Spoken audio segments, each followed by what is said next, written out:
ഇന്നത്തേത് നല്ല ഹെൽത്തി ആയിട്ടുള്ള ഒരു ഈസി ബ്രേക്ക്ഫാസ്റ്റ് ആൻഡ് ഡിന്നറാണ്. അത് നമുക്ക് പരത്തും കുഴക്കൊന്നും ചെയ്യേണ്ട, വേഗത്തിൽ ഉണ്ടാക്കിയെടുക്കാനും വേണ്ടിയിട്ട് പറ്റും. അതിൻ്റെ റെസിപ്പി ആയിട്ടാണ് വന്നിട്ടുള്ളത്. വീഡിയോയിലേക്ക് പോവാം. വീഡിയോ ഒന്ന് കണ്ടുനോക്കാം. ഇതിലേക്ക് 1 കപ്പ് ചെറിയ ചൂടുള്ള പാൽ ഒഴിച്ച് കൊടുക്കുന്നുണ്ട്.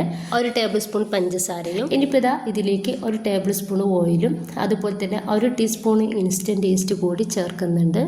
ഇനിയിപ്പോൾ നമുക്കിത് നന്നായിട്ടൊന്ന് മിക്സ് ആക്കി കൊടുക്കുക. ഇതെല്ലാം കൂടി നന്നായിട്ടൊന്ന് മിക്സ് ആയിട്ട് കിട്ടണം. അപ്പം നമുക്ക് ഒരു 10 മിനിറ്റ് ഇതൊന്ന് മൂടി വെക്കുക. ഈ ഒരു ഈസ്റ്റ് ഒന്ന് വർക്കായിട്ട് കിട്ടാൻ വേണ്ടിയിട്ടാണ്. ഒരു 10 മിനിറ്റ് ആഴപ്പോഴേക്കും നമ്മുടെ ഈസ്റ്റൊക്കെ നന്നായിട്ട് പൊങ്ങി വന്നിട്ടുണ്ട്.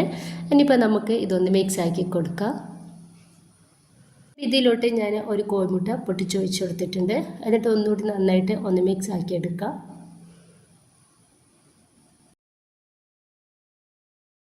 ഇപ്പം ഞാൻ ഇതിലോട്ട് ഇട്ടെടുക്കുന്നത് 1 കപ്പ് മൈദയാണ്.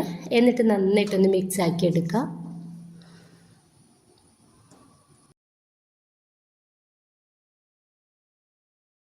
ഇപ്പോൾ ഞാൻ നന്നായിട്ടൊന്ന് മിക്സ് ആക്കി എടുത്തിട്ടുണ്ട്.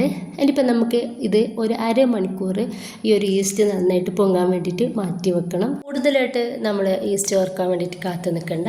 ഒരു 15-20 മിനിറ്റ് മാത്രം ഇതൊന്ന് ഈസ്റ്റ് വറുക്കാൻ വേണ്ടിയിട്ട് വെച്ചാൽ മതി. ആ രീതിയിലായി കഴിഞ്ഞാൽ നമുക്കൊന്ന് എടുക്കട്ടോ. ഇനിയിപ്പോൾ ഞാൻ ഇതിൽ നിന്ന് ഒരു 2 കൈയിൽ മാവ് ഒന്ന് മാറ്റി വെക്കുന്നുണ്ട്. അത് നമുക്ക് വേറൊരു ആവശ്യത്തിനാണ്. ഇതിൻ്റെ മേലൊന്ന് ഒഴിച്ചെടുക്കാൻ വേണ്ടിയിട്ട് അതൊന്ന് മാറ്റി വെക്കാം. ഇനിയിപ്പോൾ ഇതിലോട്ട് ഗ്രേറ്റ് ചെയ്തെടുത്തിട്ടുള്ള 1 കപ്പ് ക്യാരറ്റും അതുപോലെ തന്നെ 1 കപ്പ് ഉരുളക്കിഴങ്ങും, ഇനിയിപ്പോൾ ഒരു പച്ചമുളകും കറിവേപ്പിൻ്റെ ഇലയും ചെറുതാക്കിയിട്ട് കട്ടാക്കിയിട്ട് അരിഞ്ഞെടുത്തിട്ടുള്ളതാണ് അതുകൂടി ഇതിലേക്ക് ചേർക്കുകയാണ്. ഇതിലോട്ട് ആവശ്യത്തിനുള്ള ഉപ്പിട്ട അതുകൂടി ഇട്ട് കൊടുക്കുക. എന്നിട്ട് നന്നായിട്ട് തന്നെ നമുക്കിതൊന്ന് മിക്സ് ആക്കിയെടുക്കാം.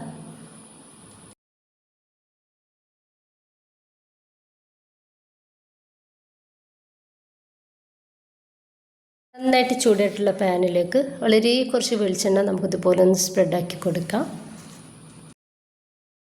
നമ്മൾ റെഡിയാക്കി വെച്ചിട്ടുള്ള ആ ഒരു ബാറ്റർ ഇതിലേക്ക് ഒഴിച്ചു കൊടുക്കാം.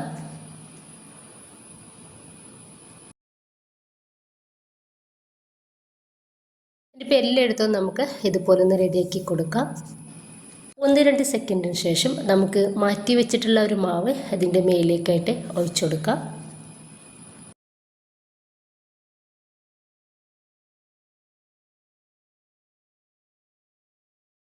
ഇതൊന്ന് മൂടി വെക്കുക. എന്നിട്ട് മീഡിയം ടു ലോ ഫ്ലെയിമിലിട്ടിട്ട് ഒന്ന് റെഡിയാക്കി എടുക്കുക. 10 മിനിറ്റ് ആയപ്പോഴേക്കും മേൽഭാഗമൊക്കെ നന്നായിട്ട് ഡ്രൈ ആയിട്ട് കിട്ടിയിട്ടുണ്ട്. സമയത്ത് നമുക്ക് ഇതൊന്ന് മറിച്ചിട്ട് കൊടുക്കാം. വേണമെങ്കിൽ മാത്രം ഇതൊന്ന് മറിച്ചിട്ട് കൊടുത്താൽ മതി.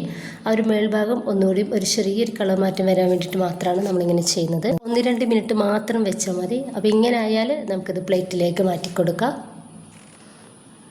അപ്പോൾ ഇത്രയുള്ളൂ. കിടിലൻ ടേസ്റ്റാണ് ഇതിന്. ഈസ്റ്റ് ചേർത്തെടുത്തത് കൊണ്ടിട്ട് തന്നെ ഒരു പ്രത്യേക മണം, ഒരു പ്രത്യേക ടേസ്റ്റുമാണ്. ഭയങ്കര സോഫ്റ്റ് ആയിട്ടാണ് ഇതിരിക്കുന്നത്. അപ്പോൾ എല്ലാവർക്കും പെട്ടെന്ന് ഉണ്ടാക്കിയെടുക്കാവുന്നതേ ഉള്ളൂ. ഉണ്ടാക്കി നോക്കുക. നിങ്ങളുടെ അഭിപ്രായങ്ങൾ അറിയിക്കുക. ഇഷ്ടമായാൽ നിങ്ങളുടെ എല്ലാ സപ്പോർട്ടും ഉണ്ടാവുക. ഇൻഷാ അല്ലാഹ്. ഓക്കെ.